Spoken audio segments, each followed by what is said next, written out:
नमस्कार। आज हमारे साथ जुड़े हैं डॉक्टर ललित के Panwar sir. Sir former IAS officer हैं, आरपीसी के पूर्व चेयरमैन हैं तथा सेक्रेटरी रह चुके हैं ministry of tourism and minority affairs में। तो आज की वीडियो हम बात करने वाले हैं कि कैसे एक छोटे से गांव से निकलकर 1979 में फर्स्ट रैंक के साथ आईएएस बनने के सफ़र के बारे में, और बात करेंगे कैसे सर के द्वारा किए गए नवाचार आज लाखों युवाओं की जिंदगियां बदल रहे हैं। तो स्वागत करते हैं ललित के पंवार सर का। सर बहुत बहुत स्वागत है आपका हमारे चैनल में। आपको भी नमस्कार कपिल जी का। और मेरा सौभाग्य है कि आपके इतने पॉपुलर टॉक शो में आपने मुझे भी शामिल किया। मैं आपके इस शो की और आपके इस वेंचर की कामयाबी की दुआ करता हूँ, कामना करता हूँ।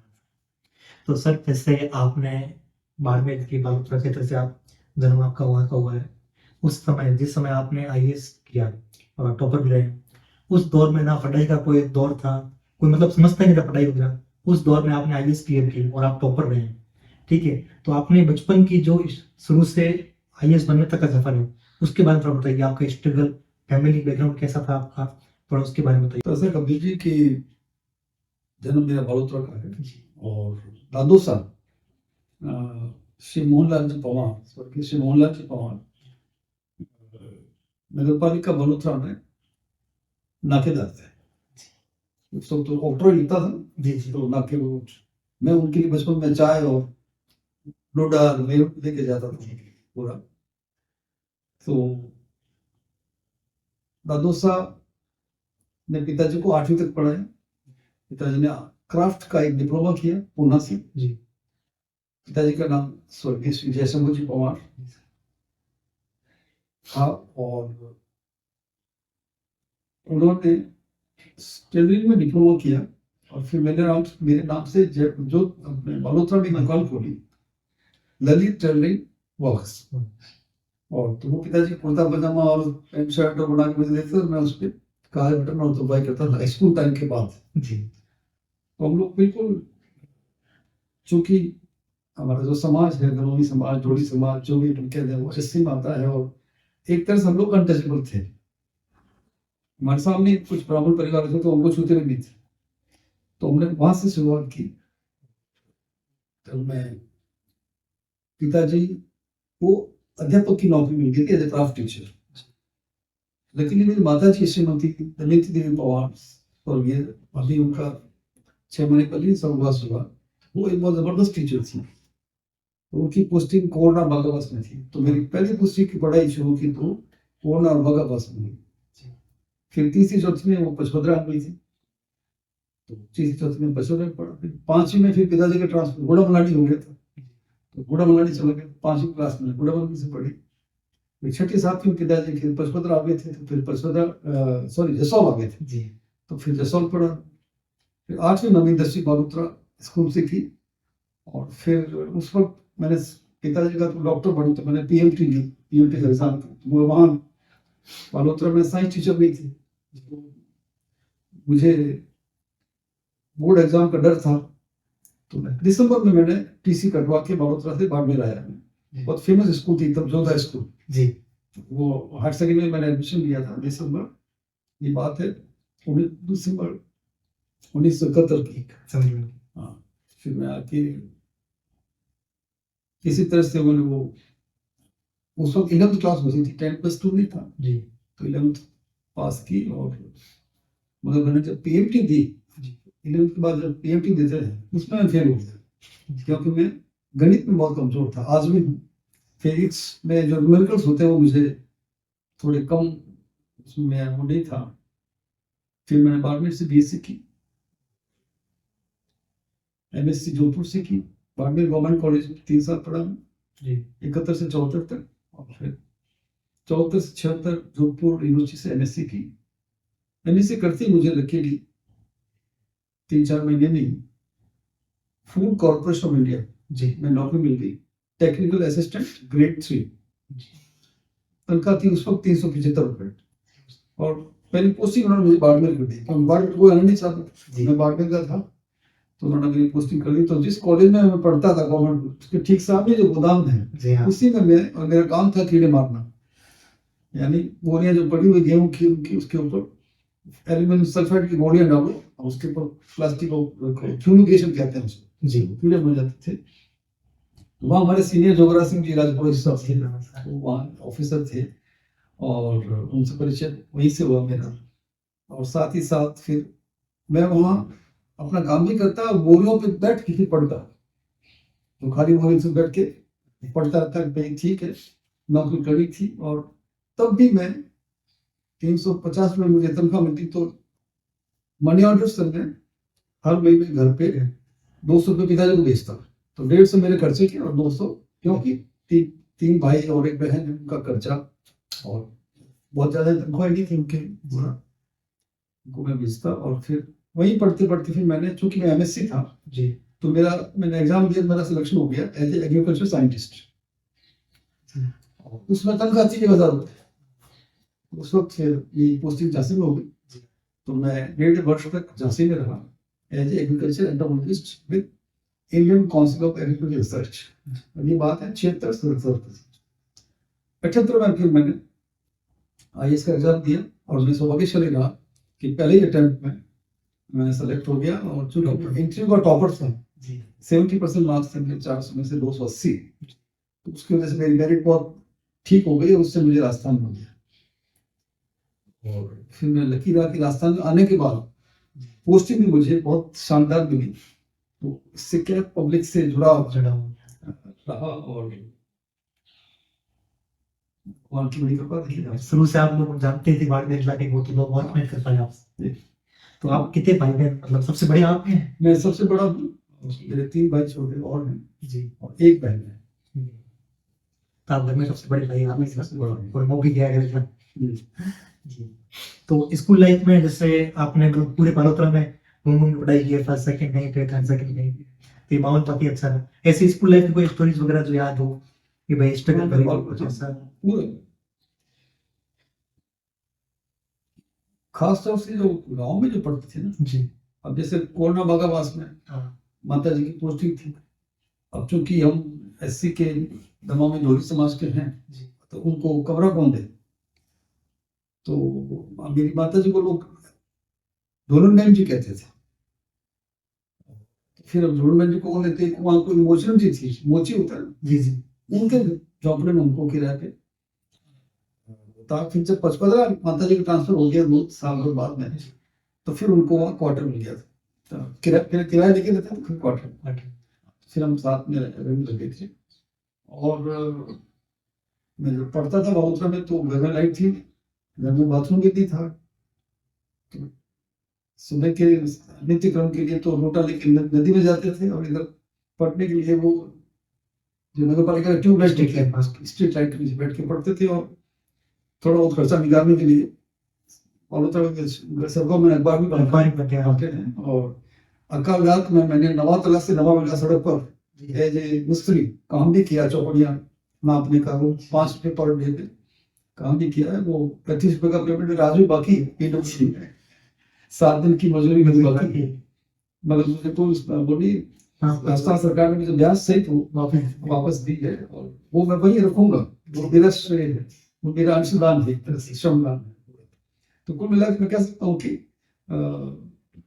संघर्ष तो था, मतलब पिताजी का बहुत गजब सपोर्ट था, माताजी का था, खूब वो मोटिवेट करते थे। और पिताजी अक्सर कहते थे कि तुम बिल्कुल तुम्हें कामयाब होगा, हमारा पूरा सपोर्ट है। तो PhD में फेल भी हो गया तो डांट नहीं पड़ी, कुछ नहीं किया, कोई बात नहीं, BSc करो, फिर B.Ed कर लेना, तो मैं 3rd ग्रेड टीचर था, तो तुम 2nd ग्रेड बन जाना। यही होती है ज्यादा, बहुत बड़ी सपने और गाँव वाले के होते नहीं।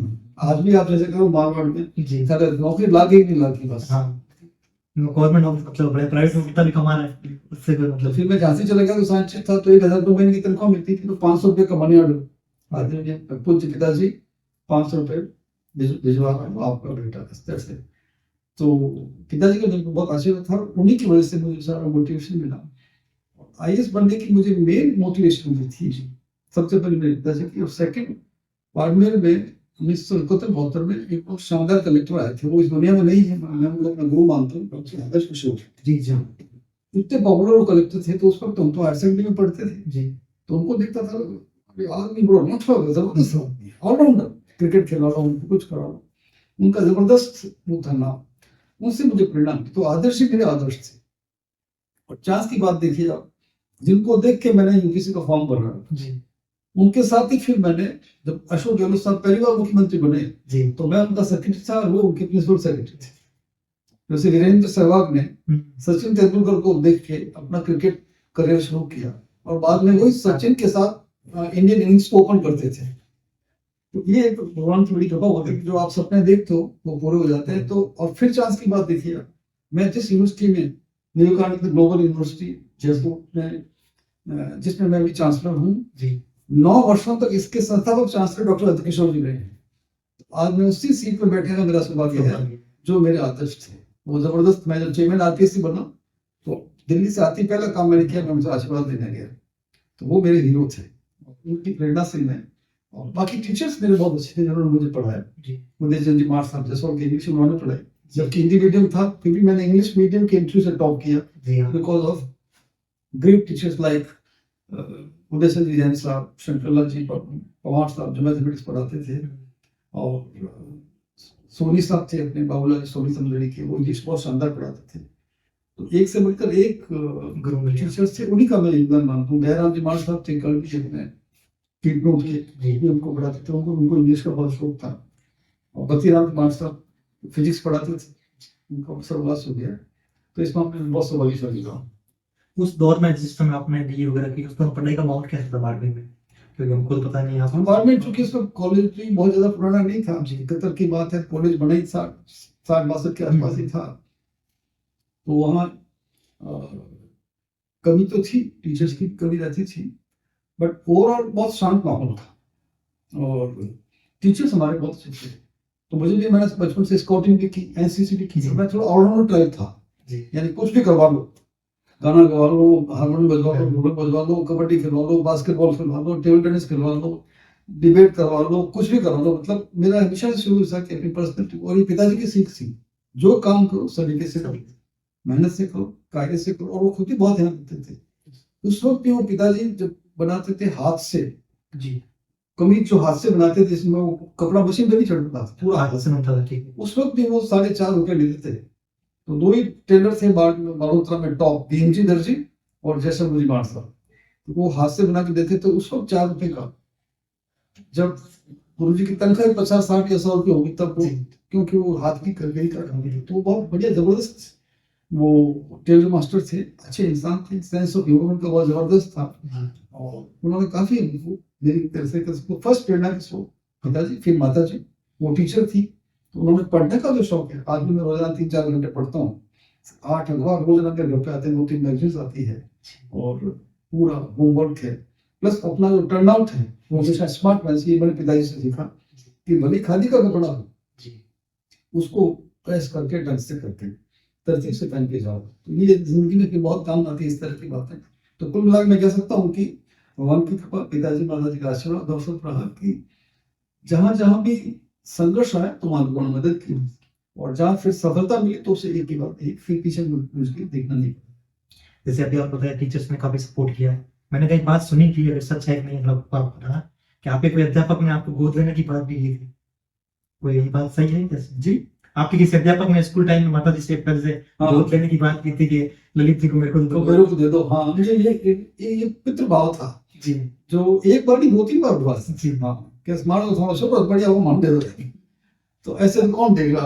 कई ऐसे होते थे केस जिसमें किसी सीनियर टीचर के, मान लीजिए बेटा या बेटी नहीं है, औलाद ही नहीं है, कि मान लो आपके तो 4 बेटे हैं, एक दे दो, तो अब देता कौन ऐसे।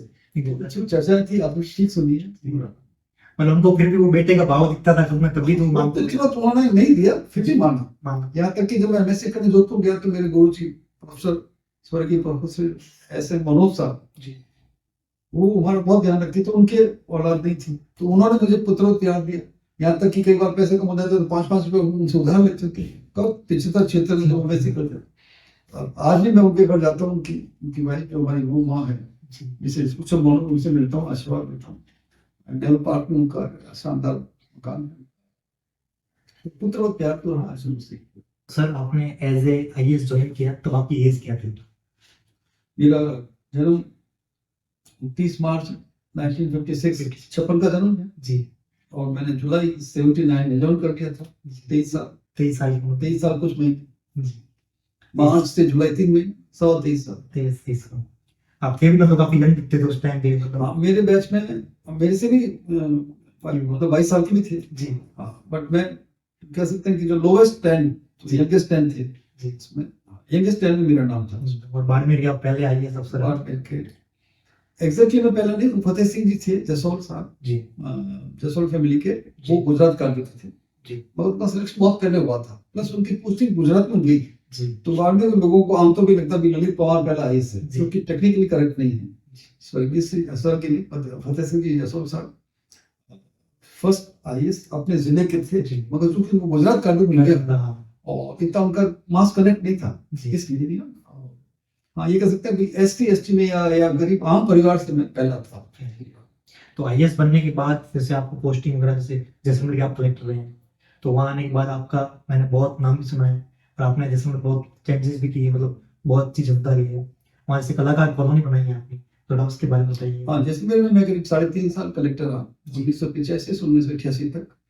और वो मेरा, मैं आपको कह सकता हूँ, जीवन का सर्वश्रेष्ठ काल था। और उसमें लगातार 3 अकाल पड़े थे जी। मारवाड़ी के लिए बहुत ऑनर समय था, बहुत कठिन समय था।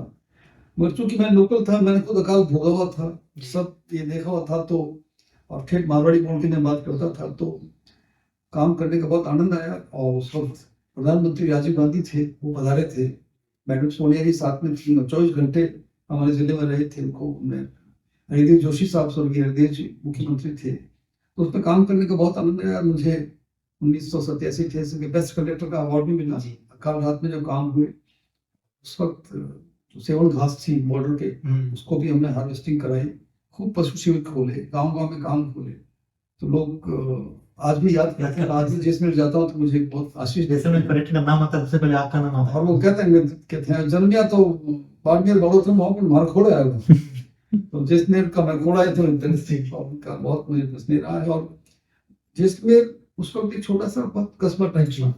मुझे चूंकि 3.5 साल काम करने का मौका मिल गया, और नगर पालिका का प्रशासक भी मैं था जी, नोटिफाइड मेयर कमेटी जी का मैं प्रशासक था। तो कलेक्टर होने के नाते संसाधन बहुत थे, और नहीं थे तो हमने पैदा करके उस वक्त हमने 88 में इंडोर स्टेडियम जैसलमेर में बनाया। तब जयपुर में भी नहीं था।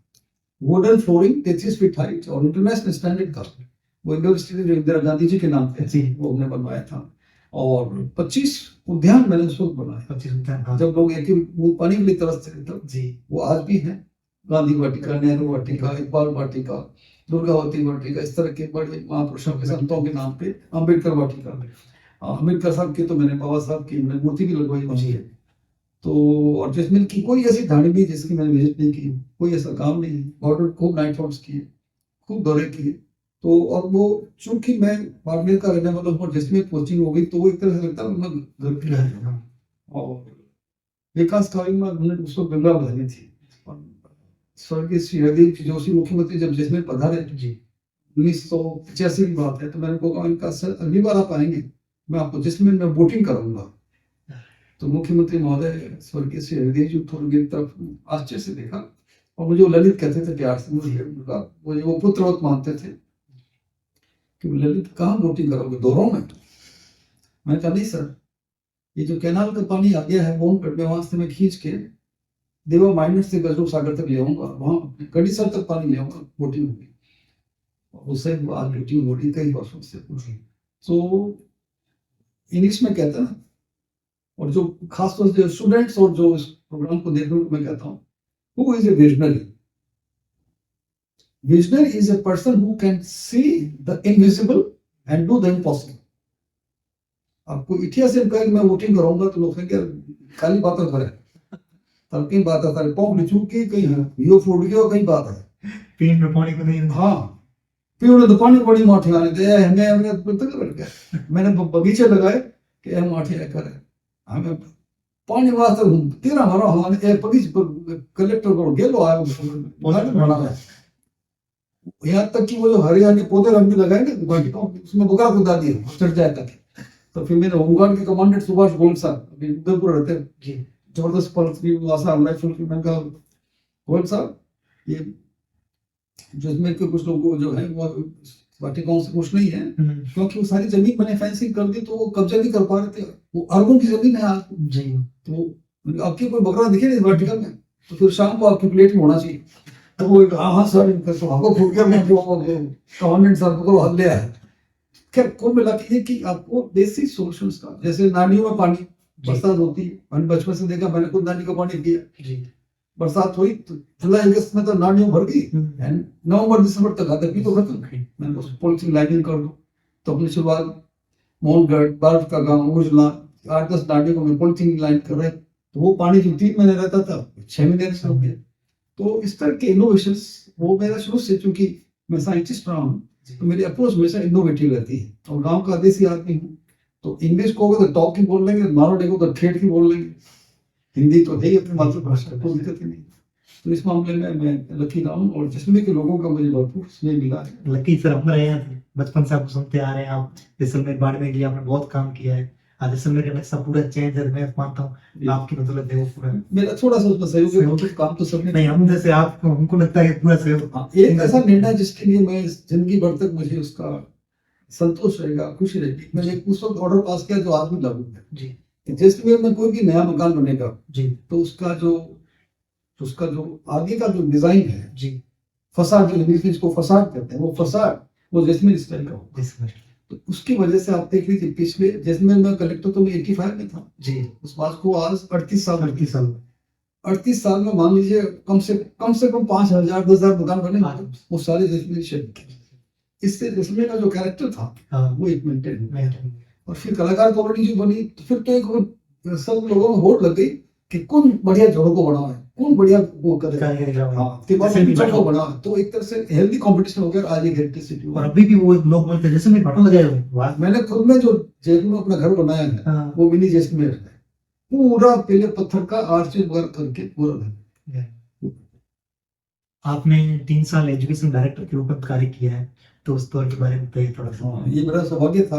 जी और 3 वर्ष तक मैं पूरे राजस्थान का प्राथमिक और माध्यमिक शिक्षा का निदेशक था। जी और चांस की बात है कि जब तो मैनेजर था, तब मेरी खुद की माता जी मेरे विभाग में काम करती थी। तो मैं अपनी भाई को कई बार मारवाड़ी छेड़ता, मैं क्यों बहन जी चौकी तरफ पड़ा जी, मैं तो सस्पेंड हो जाऊंगा।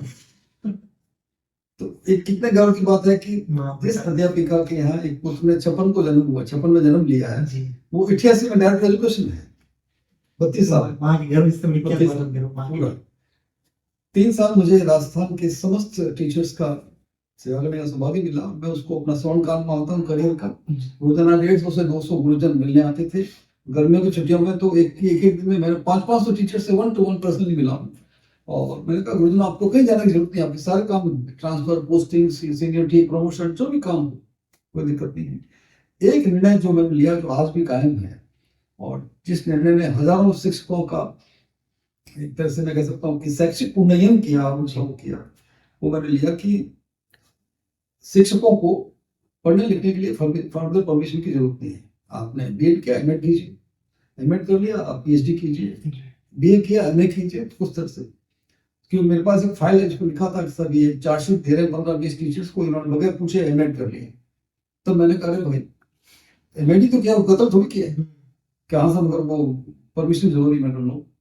फिर मैंने उसमें दिशा कल संपादकीय लिखा है हमारी जो म्यूजियम शिविर है उसमें, कि पढ़ाई लिखाई के महकमे में पढ़ाने लिखाने वालों पर पढ़ने लिखने की पाबंदी।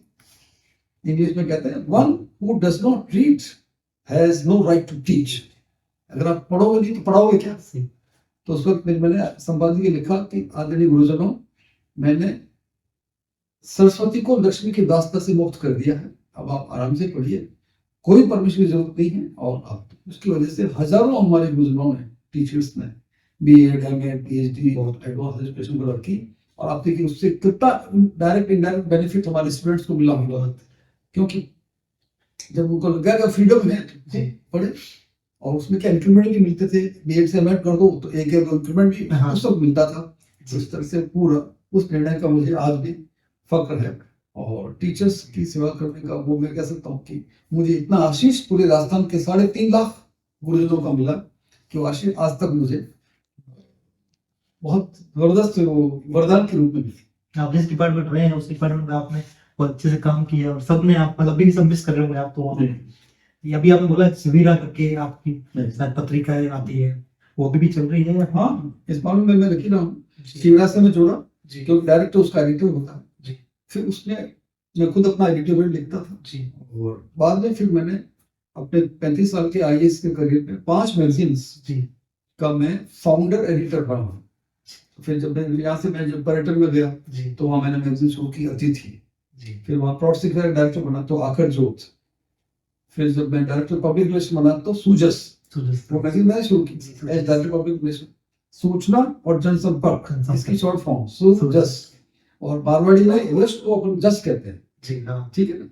तो सूजस डिपार्टमेंट ऑफ पब्लिक रिलेशन का काम क्या है, गवर्नमेंट के अच्छे कार्यों की कीर्ति फैलाना, जैसे सूजस शुरू की।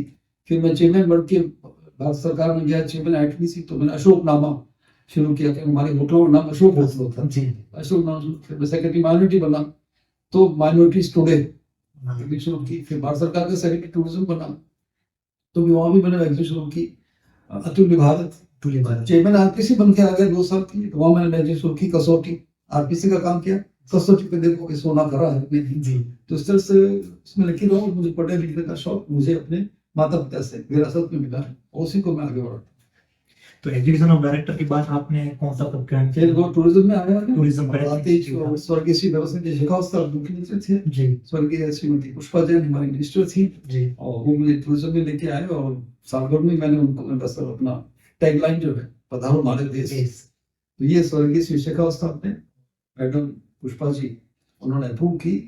मैं तो देसी आदमी मारवाड़ी ठेठ हूँ तो अपना इस तरह का, तो वो आज देखिए पधारो हमारे देश स्लोगन जो है, मुझे इस बात का फक्र है कि भगवान ने मुझे उस पर उसका निमित्त बनाया और मैंने उसको मांड से लिया, जिज्ञेस लिया मालूम आओ नहीं पधारो भारत देश, तो वेलकम सॉन्ग के हिसाब से बहुत पॉपुलर हुआ। और फिर मैं कमिश्नर जयपुर डेवलपमेंट अथॉरिटी बना तो JDA इसका भी नाम मैंने रखा कि जबरदस्त आपको। तो मैं हमेशा इस तरह का सरकारी कामों में, सरकारी फाइलों में मिट्टी की जो एक सौंधी महक होती है उसको मैं लाने की कोशिश करता था, जो गांव वाली बातें हैं, देसी बातें जो मन में जुड़ा होता है मिट्टी का, वो निकल जाता है। बस इसलिए तो मैं आईएएस में तो पिछले 40-45 साल से जी बाड़मेर बालोतर के कम से कम मैंने 500-600 दौरे किए हैं, साल में 10-12 बार आते थे जी। तो मेरा ग्रासरूट कनेक्ट आज भी मैं काम जाता हूँ, पैदल घूमता हूँ, बालोतरा बाड़मेर पचपना जसोल चौटन कहीं भी जाओ, गिरधारी माता जाओ। पर्यटन में रहते हैं, जैसे आपने जैसलमेर को भी काफी चीजें की, पर्यटन में जैसे आपने स्टार्ट किया पैलेस ऑन व्हील्स, ये भी चीजें आपकी बहुत है, तो पैलेस ऑन व्हील्स का जरूरत है, कब आपने दिमाग में आया, कैसे स्टार्ट किया? पैलेस ऑन व्हील्स की शुरुआत तो मेरे से पहले बहुत हो गई थी 1982 में, मगर वो मिड गेज पे थी, हाँ राजा महाराजाओं के जो पुराने। फिर जब ब्रॉडगेज आया जी तो फिर वो एक तरह से यूजलेस हो गई, उसका तो म्यूजियम बना दिया जी दिल्ली में रेलवे म्यूजियम है। हम लोगों ने उस वक्त मैनेजिंग डायरेक्टर था और जोधपुर के जो पूर्व महाराजा आदरणीय गज सिंह साहब थे वो हमारे अध्यक्ष थे। उस वक्त हमने ब्रॉड गेज का जो पैलेस ऑन व्हील्स है उसको बनाने में महाराजा गज सिंह जी, मैं एज ए मैनेजिंग डायरेक्टर, महाराज साहब एज ए चेयरमैन, भारत सरकार में उस वक्त जो सेक्रेटरी टूरिज्म और जो ओबरॉय साहब और 5-6 लोग थे, उन सबका योगदान था। और मगर मेरा सुबह था उसमें मैनेजिंग डायरेक्टर था। मैं खुद वर्कशॉप में जाके मद्रास के पेरम्बूर जी जहाँ स्वर्गीय प्रधानमंत्री जी की दुर्भाग्यपूर्ण जहाँ हत्या हुई थी राजीव थी, पेरम्बूर वहाँ एक factory ICF including factory of railways जी, तो वहाँ मैं 3 दिन तक खुद मैं वहाँ रहा वर्कशॉप करके हाथों हाथ बैठ के और पहले से व्हील्स बहुत पॉपुलर मैं वही था पहले उस पर मैंने किताब भी लिखी जी, प्रकाश बुक्स ने उसको पब्लिश की थी और काफी अच्छी पॉपुलर हुई। और डायरेक्टर टूरिज्म के रूप में मैंने जो मेरी PhD थीसिस थी जी उसको पब्लिश की राजस्थान के रेगिस्तान में, भारतीय रेगिस्तान में पर्यावरणीय पर्यटन, eco tourism in Indian desert, उसको श्रेष्ठ पुस्तक का पुरस्कार भारत सरकार ने 2002 में राहुल सागर पुरस्कार में 16,000 रुपए कैश उस वक्त वो दिए और मैंने उसको रिसीव किया था। इस मामले में भगवान की कृपा रही, आप सब दुआ। तो टूरिज्म के बाद जैसे आपने फिर आपको IPSC का चेयरमैन बना दिया गया, तो IPSC चेयरमैन शायद आप 2015 में बना गया, 2015 से 2017 तक आप IPSC चेयरमैन रहे। IPSC चेयरमैन होने के दौरान आप एक भी पेपर आउट, उससे पहले तो IPSC की पूरी छवि खराब हो चुकी थी, पेपर आउट होना, नकलें होना, वो सब हो रहा था, तो आपने आके उसको IPSC पूरा एकदम सही शेड्यूल बनाया ताकि एक भी नकल वगैरह नहीं हुई। तो उस दौर का बताइए। मैं जब आपका जब आप बनाया जब आपको फिर आप आरपीसी चेयरमैन बने, तब आपका रिएक्शन क्या था थोड़ा उस पर? मैं जब भारत सरकार में सेक्रेटरी टूरिज्म था जी तो उस वक्त मैडम श्रीमती वसुंधरा राजे हमारी राजस्थान की मुख्यमंत्री थी, उनसे बहुत कृपा रही है। जी तो उन्होंने मैसेज किया कि जैसे रिटायर हुआ आप तुरंत आइए। उन्होंने मुझे कहा कि आरपीसी में भी हालात ठीक नहीं है। तो ये बात है जुलाई 2015 की, मेरा रिटायरमेंट 31 जुलाई को था। हाँ वही मैं। एक महीना पहले उन्होंने मुझे एक तरह से एडवांस बुकिंग टाइप। जी मैं डर गया, मैंने कहा सर बात तो हालत बहुत खराब है, ये तो कांटों का ताज है, इसको तो know you have to. Madam ने बहुत ज्यादा आग्रह किया, मुख्यमंत्री का आदेश कौन मना कर सकता, चूंकि मैं तो रिटायर हो चुका था। तो रिटायर होती नेक्स्ट डे उन्होंने ऑर्डर निकल दिया चेयरमैन आरपीसी, यानी मैं 31 जुलाई 2015 को रिटायर हुआ और 4 अगस्त का ऑर्डर निकल चुका। 10 अगस्त को मैंने ज्वाइन कर ज्वाइन जब किया तो फिर मैंने उसको चुनौती के रूप में लिया। इसी आरपीसी ने मुझे 2017 में आरएस में रिजेक्ट किया था, ठीक है। तो मैंने कहा देखिए ललित पवार, भगवान की कृपा और आपकी माता पिता का आशीर्वाद कि जो जिस एजेंसी ने आपको रिजेक्ट किया था वो उसके बाद चेयरमैन बन गया। चुनौती के रूप में लो, एक आशीष के रूप में लो। और राजस्थान के जो लाखों युवा हैं इधर देख रहे हैं, तो जितना भी तुम्हारा प्रशासनिक अनुभव है 40-45 साल झोंक दो, वो मैंने किया। तो मैंने एक लाइन पे काम किया, क्योंकि मैं साइंटिस्ट हूँ, मेरी अप्रोच साइंटिफिक। आज भी मैं cordless, chat GPT, Gemini, birds सारे सॉफ्टवेयर यूज करता हूँ। मैं हमेशा टाइप से तो लेटेस्ट टेक्निक आती है उसको तुरंत पकड़ते हैं पूरा। तो उस पर मैंने उनका पेपर लीक क्यों होते हैं, क्योंकि छपने जाते हैं अगर जी छापो मत। 110 एग्जाम मैंने किए, 100 एग्जाम ऑनलाइन। अब जब पेपर ऑनलाइन है तो आप कहाँ से पढ़ो। सक्सेस रेट हमारी 7% थी, एक पेपर लीक नहीं हुआ। 45,000 सिलेक्शन में किए, सबने ज्वाइन किया।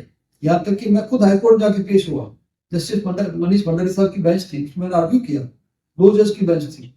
और आर्ग्यू करके शाम तक जूनियर अकाउंटेंट का स्टे हटाया, आरएस का स्टे हटा, 3,500 बच्चों ने ज्वाइन किया 24 घंटे में।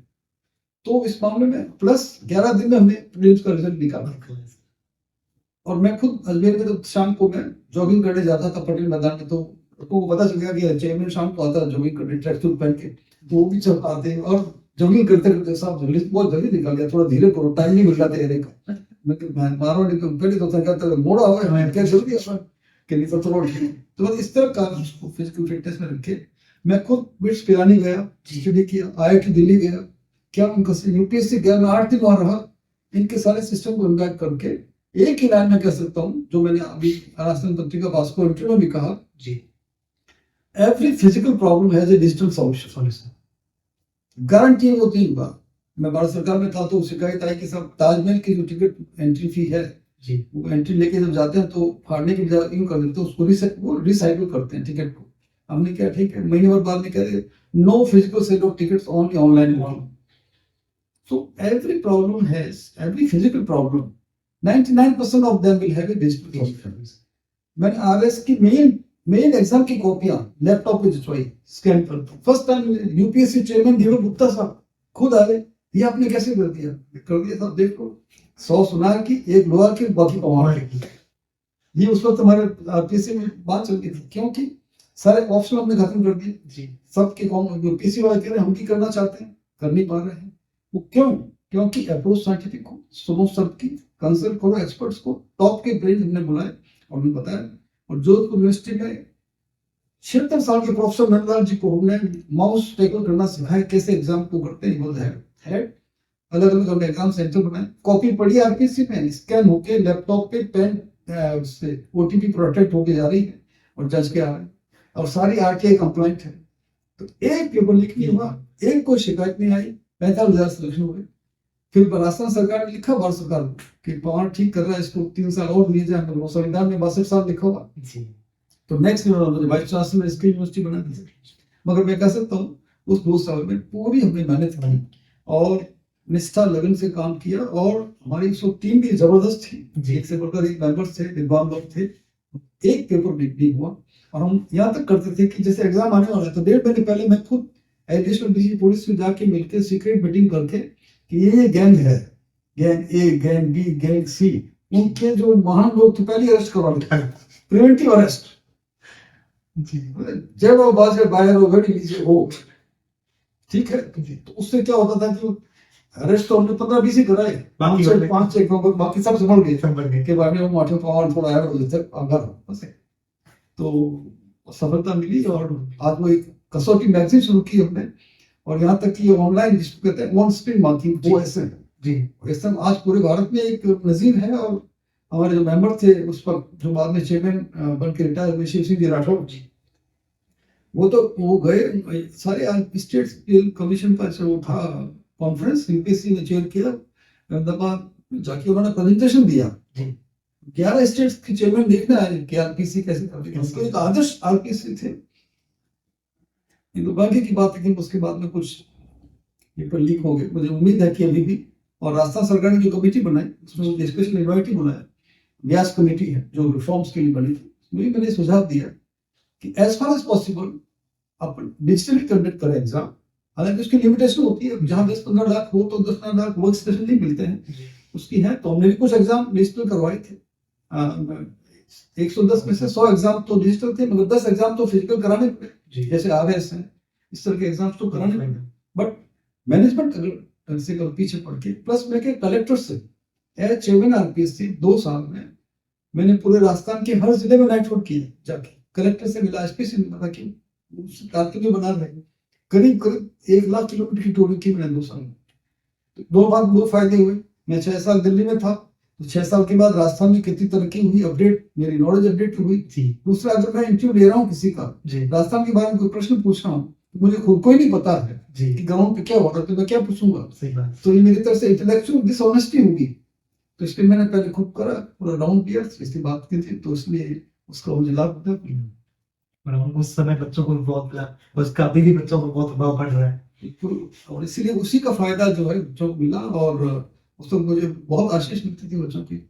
अभी भी सर मानते हैं बच्चे सब। हाँ, अभी मानते हैं वो कहते हैं RPSC का जो पवन साहब चेयरमैन था वो स्वर्णकाल था। स्वर्णकाल जरूर।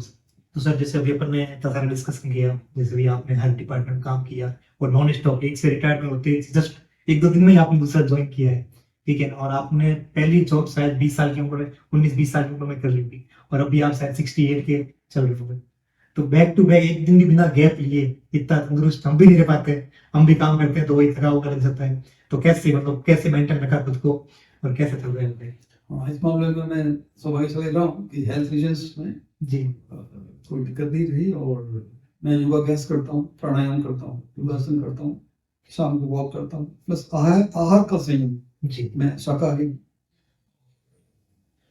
अगर 2 रोटी खानी तो 2 से 3 नहीं खानी, नहीं तो मारो निकल मारे सब्जी चोखी बढ़िया 100 को एक और आउंड दे, तो उससे कई बार फिर हो जाता है। तो वाणी संयम, आहार संयम, जैसे फिटनेस के बारे में ध्यान रखता हूँ।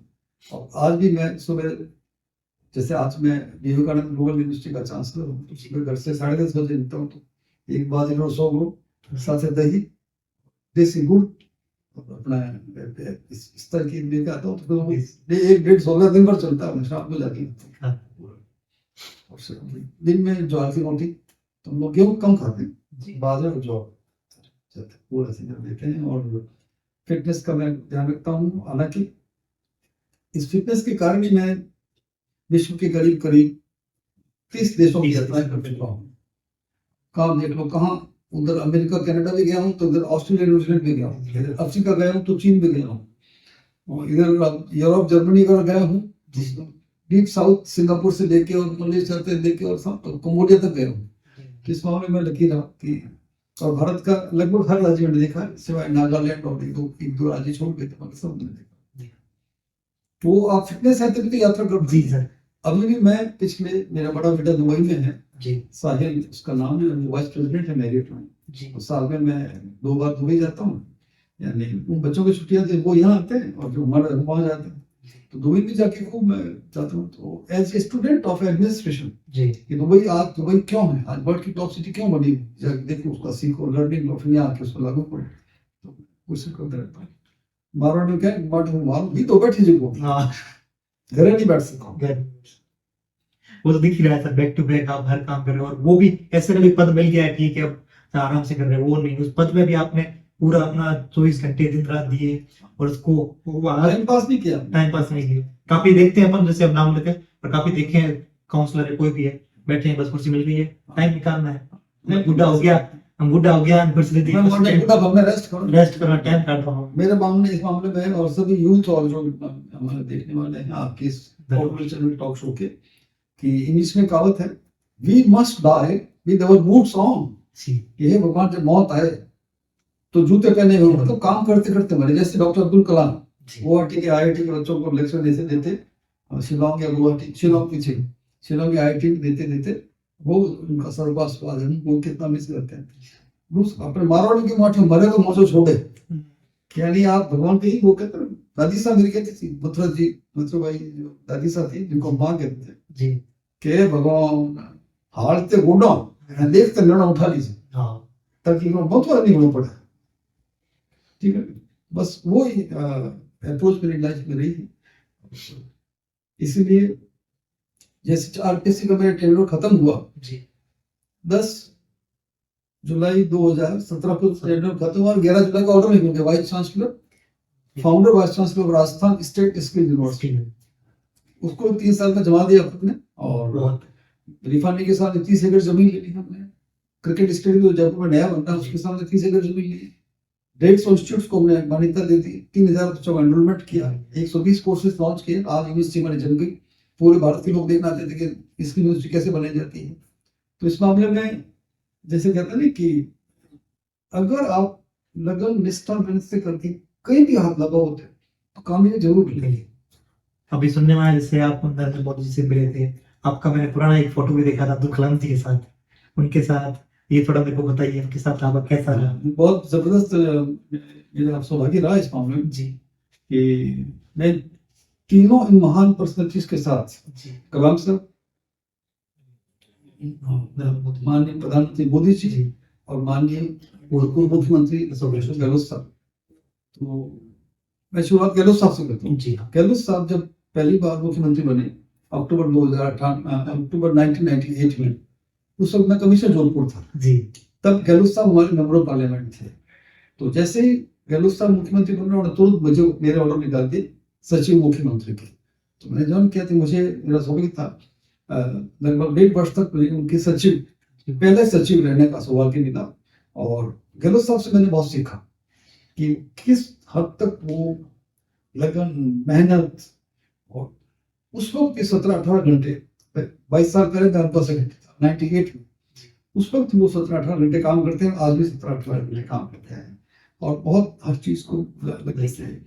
तो उनसे मैंने 2 बातें सीखी। एक तो ये कि जब कोई आपसे मिलने आए तो 1 to 1 बात करें, यानी अगर मैं आपसे बात कर रहा हूँ तो जो रिक्वायर्ड नहीं है उसको करेंगे आप बैठिए, ताकि आप खुल के अपनी बात कर सकें। ये मैंने उनसे सीखा। दूसरा, जन सेवा की जो भावना है, अपनी कंफर्ट्स की कॉस्ट पे, हेल्थ की कॉस्ट पे वो बस लगे रहते हैं। मेरा रास्ता, मैं क्या करूँ, इस तरह वो कमिटमेंट है, डेडिकेशन बहुत रेयरली मिलता। मैं हिंदुस्तान के टॉप 10 पॉलिटिशियंस में गहलोत साहब का नाम रखूंगा जो एनर्जी और डेडिकेशन और प्रोफेशन से काम करते हैं। मुझे बहुत सीखने को मिला। फिर मैं भारत सरकार में चला गया जी, तो वहाँ मेरे और भी सौभाग्य रहा कि वहाँ, अच्छा, भारत सरकार में जाने से पहले जब मैं कमिश्नर जोधपुर था तो कलाम साहब जी आए थे अराबा गाँव में। वो आपने जो फोटोग्राफ देखा तो नाली का जो खारे पानी को मीठा पानी की मशीन लगी थी, रिवर्स ऑस्मोसिस कहते हैं। उस वक्त बड़ा उत्सव एक घटना हुई। कलाम साहब ने कहा कि mister Pawan, I would like to address the villagers जी। अराबा गांव के लोग बैठे हैं, 250-300 माताएं बहनें, 250-300 और सब बैठे हैं। उस वक्त सरपंच थे उमेश सिंह जी अराबा और सारी टीम बैठी हुई जी। तो कलाम साहब कहते हैं कि मैं इनको कुछ कहना चाहता हूँ। तो मैं कहिए सर, आप कहिए।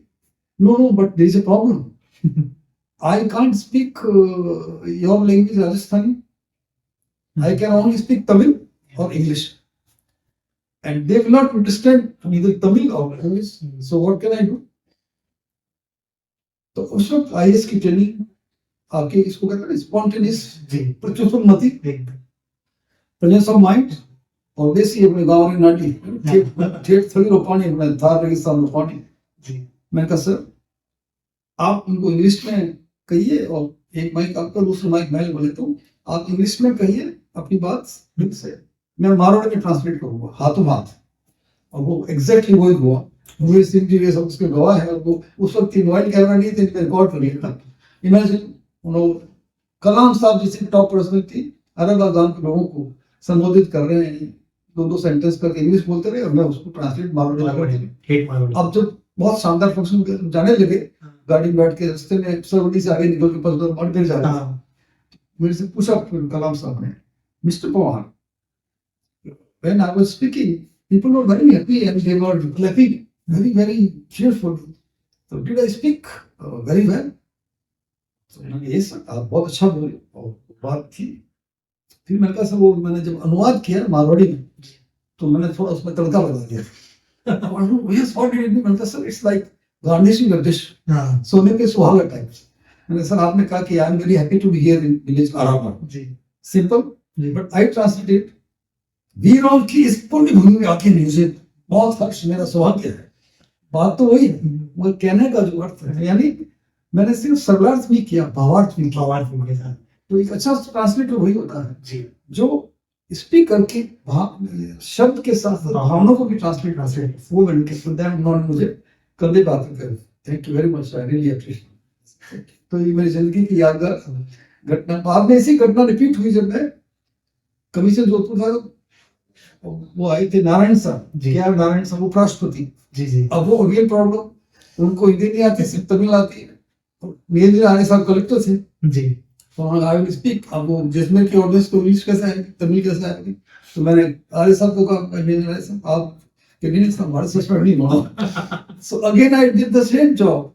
वो जैसलमेर के इंदिरा स्टेडियम में वो फंक्शन हुआ, इंडोर स्टेडियम, जो मैंने करवाया था एज कलेक्टर, एज कमिश्नर।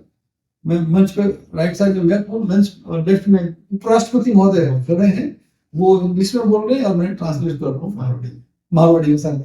ये क्यों संभव हुआ?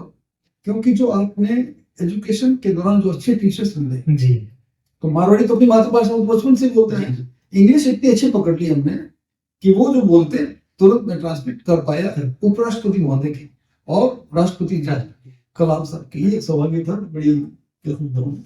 अब मुझे दिल्ली चला गया कि मुझे माननीय प्रधानमंत्री जी मोदी के साथ काम करने का मौका मिला। तो सेक्रेटरी माइनॉरिटी अफेयर्स था, कह तो था as chairman and managing director of ITDC, India Tourism Development Corporation, कि वहीं से मैं प्रमोट हो गया, सेक्रेटरी बन गया माइनॉरिटी। तो मुझे एक प्रेजेंटेशन देना था माननीय प्रधानमंत्री महोदय को, और उसमें सेक्रेटरी लोग सब थे कि आपने पिछले 1.5 वर्ष में क्या किया।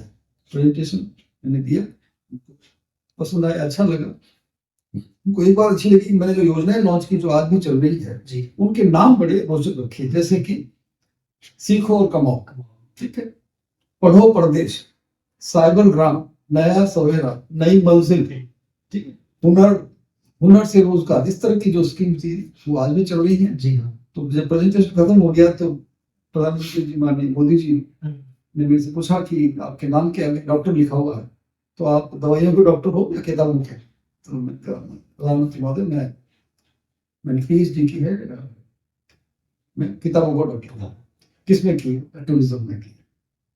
ठीक, तो बस कहना था। और ये बात शाम को 6:30 बजे की थी जी। रात को 11:30 बजे प्रधानमंत्री के सचिव अभी जो पी के मिश्रा साहब हैं जी, उन्होंने फोन किया, ललित पवार आप कल से सेक्रेटरी टूरिज्म काम करते। तो फिर रजत शर्मा जी ने जो प्रोग्राम आता आज की बात जी, पहली स्टोरी थी कि ये है मोदी का स्टाइल। पवार को पर्यटन का पवार का प्रेजेंटेशन देख के, पावर पॉइंट प्रेजेंटेशन देख के पर्यटन सचिव बनाया। तो ये थी, तो ये भी मेरी जिंदगी का मैं मानता हूँ एक बड़ा लर्निंग एक्सपीरियंस था, और मैं आभारी हूँ भारत सरकार का, राष्ट्रीय सरकार ने गहलोत साहब का, और स्वर्गीय श्री ग्रेट कलाम साहब कि उन्होंने ऐसे लम्हे हमको अता फरमाए जो हमारी जिंदगी की एक मूर्ति है। वो मैं इसीलिए आपके माध्यम से हमारे मारवाड़ के और इंडिया के राजस्थान के यूथ के साथ बांटना चाहता हूँ कि संभव है, अगर आप ठान लो तो कुछ भी संभव है। जैसे दुष्यंत कुमार ने कहा, कौन कहता है सुराख नहीं हो सकता आसमां में, एक तबीयत तो एक पत्थर तो तबीयत से उछालो यार, संभव है। तो सर जैसे आपने बताया कि आपने कभी भी कहना क्या रेस्ट नहीं की, हरदम काम करते रहे, तो आज का जो यूथ है उनके लिए मैं थोड़ा सा आपसे बात सुनूंगा, और हमको बताइए कि भाई कैसे पढ़ना चाहिए, कैसे क्या है, क्योंकि सोशल मीडिया का दौर है ना, बच्चे भटक रहे हैं, कभी आता ये कर लिया, ये चल रहा है, तब ये कर लेता हूँ, ये चल रहा है, ये कर लेता हूँ। तो कॉन्सेंट्रेट कैसे कर पाए जैसे को अपने कॉम्पिटिटिव एग्जाम है वगैरह है उनमें कैसे कर पाए थोड़ा बहुत। ऐसा कपिल जी, जी मेरा आज के यूथ को यही कहना है कि जो भी लक्ष्य निर्धारित करें तो एक पूरा वो जैसे ना चिड़िया की आंख की तरह अर्जुन वाली वो बात रखें, मगर एक साथ में प्लान भी जरूर रखें। जी जैसे मेरा प्लान ये क्या था कि मुझे डॉक्टर बनना था, मगर मैं पीएमटी में फेल हुआ जी क्योंकि मेरी फिजिक्स और बड़ी कमजोर थी। जी सर तो प्लान बी क्या आ गया, बीएससी कर लो, जी ठीक है, कुछ कुछ जॉब मिल जाएगा। तो जो यूथ अभी तैयारी कर रहा है उनको मैं रिक्वेस्ट करूंगा कि आप लक्ष्य रखें, पूरा अपने आप को झोंक दें। सिलेक्शन हो जाता है तो अच्छी बात है, नहीं हो तो एक प्लान भी साथ में रखें। तो पिछले 3-4 वर्षों में मैं आईएएस के और आरएएस के मॉक इंटरव्यू कंडक्ट करता हूँ, उसमें भी मैं कई बार इंटरव्यू पूछ लेता हूँ आपका प्लान बी क्या है। सेलेक्ट हो गए तो अच्छी बात है, नहीं हुए तो क्योंकि आईएएस में 10 लाख अप्लाई करते हैं, सेलेक्ट तो 1000 ही होते हैं। आरएएस में 4-5 लाख अप्लाई करते हैं, सेलेक्ट तो 800-900 कितने होते हैं, आरएएस तो 100-150 होते हैं। तो फिर प्लान बी आपका क्या है लाइफ में, वो जरूरी है संघर्ष के हिसाब से। दूसरा, ये जब से मोबाइल आए हैं तो मोबाइल क्या देसी घी की तरह है। अगर आप रोजाना 4 से कुछ खाओगे तो हेल्दी रहोगे, लिमिटेड। और एक साथ अगर मैं बगल भरे पी लियो तो फिर आप बाथरूम जाओगे तो वापस नहीं आ पाएंगे, है ना। तो वो फिर आपको डिसेंट्री हो जाएगी जी। तो मेजर तो मोबाइल में ऑफ कोर्स आप लिख दीजिए मेरा स्क्रीन टाइम जी 2 या 2.5 घंटे से ज्यादा नहीं होगा। और उसमें भी मनोरंजन के लिए कितना है, लर्निंग के लिए कितना है, और नॉर्मल कम्युनिकेशन का कितना है, तो उसको बांटना जरूरी है। मेरे पास 70 के टैक्स है, मैंने कहा मेरे पास आईफोन 15 है जी, मेरे पास मैकबुक है जी, मेरे पास मैं कार्डलॉग सब करता हूँ, चैट जीपीटी में देखता हूँ, जेमिनी देखता हूँ जी, बार्ड्स देखता हूँ, जितने भी सॉफ्टवेयर्स हैं, जूम में कॉल करें। तो टैक्स से भी तो आप रहें जी, क्योंकि एक अक्सर मैं अपने लेक्चर में भी बात कहता हूँ, आईएएस ऑफिसर्स को पढ़ाने जाता हूँ मोटीएस जयपुर जी sir. If you are not updated you are outdated जी सर। तो अभी मैंने 2023 की बैच को 22 की बैच को जो पढ़ा है मोटीएस में, तो वहां से जो फीडबैक आई तो आई गॉट 100 आउट ऑफ 100।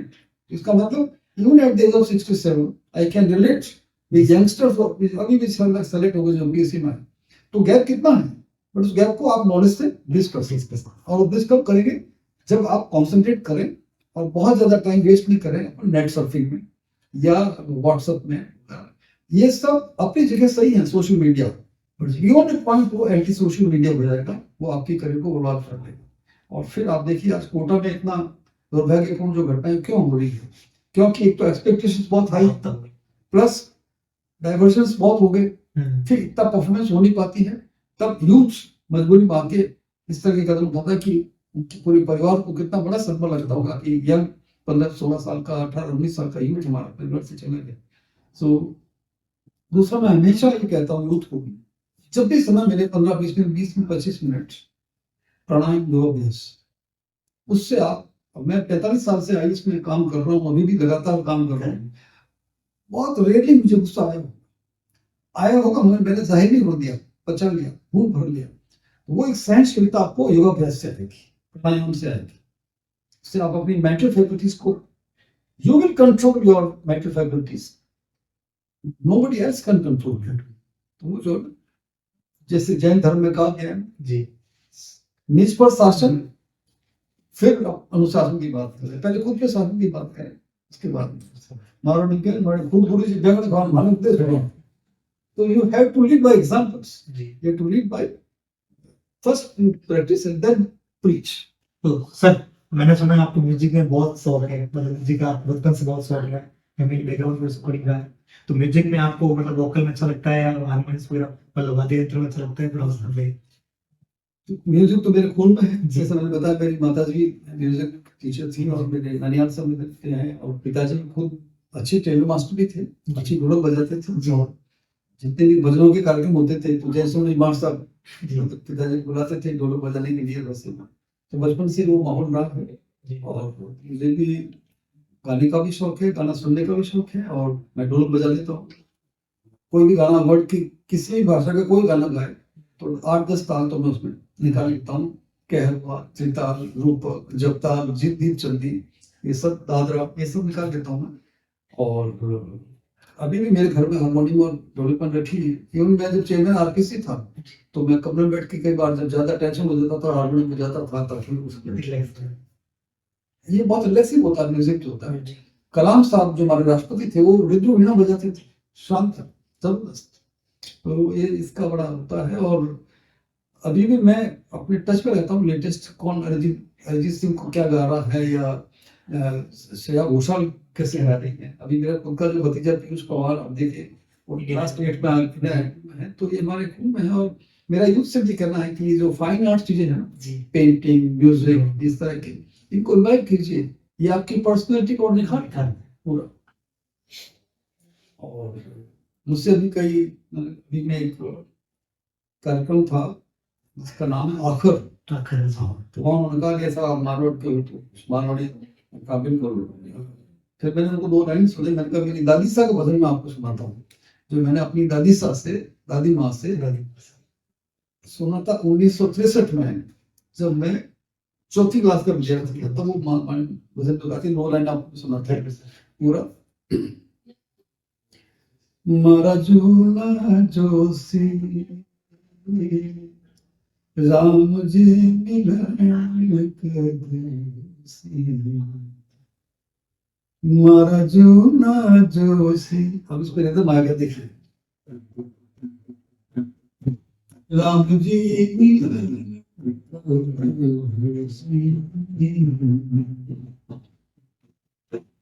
आओ मारा झूला जोशी बैठो मारे आंगणे, आओ मारा झूला जोशी बैठो मारे आंगणे, बाँच बताओ थारी पोथी जी मारा झूला जोशी,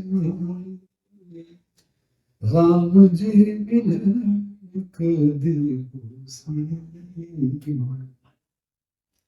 खीर खान राजोशी जिमड़ जिमा, खीर खान राजोशी जिमड़ जिमा,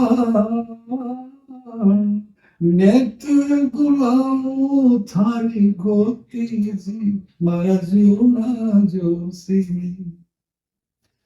राम जी मिलन कदेसी। मैं गुनगुना करता हूँ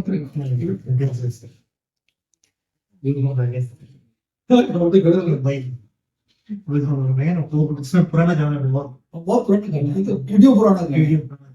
दादी जी ने अपनी दादी से सीखा होगा उस टाइम। जोशी वगैरह उस टाइम जोशी वगैरह जोशी जी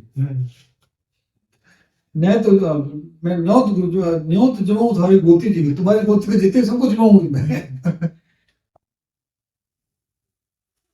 तो सर जीवन में आपके अनुसार सफलता क्या है? आप जीवन में सफलता किसे मानते हैं?